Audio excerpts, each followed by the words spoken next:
Even the men who rose to the highest office in the land and became the most powerful person on the face of the earth took some L's along the way.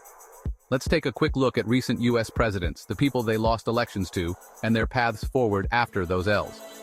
Current President Donald Trump took his only L to Joe Biden in the 2020 presidential election, before returning to office again in 2024 in a stunning reversal of political fortunes.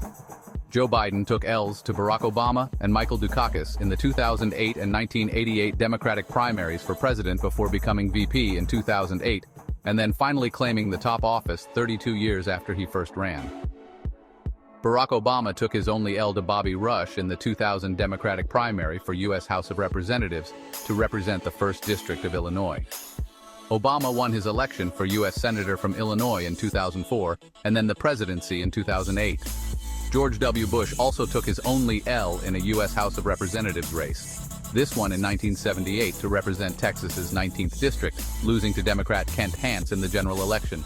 Bush would go on to win 2 terms as governor of Texas in 1994 and 1998 before claiming the office of president in the year 2000.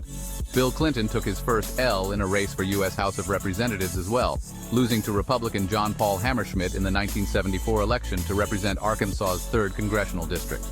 Clinton would go on to be elected Attorney General and then Governor of Arkansas.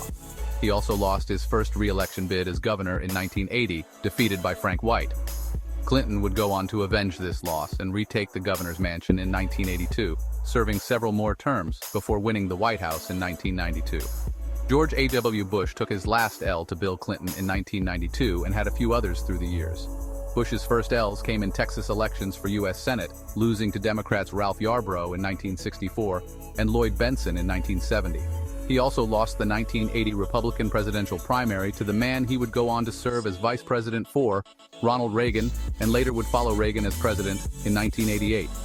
Reagan, the 2-time governor of California and the man who recorded 2 landslide presidential election victories, also took 2 L's in Republican nominations for president, losing to Richard Nixon in 1968 and Gerald Ford in 1976.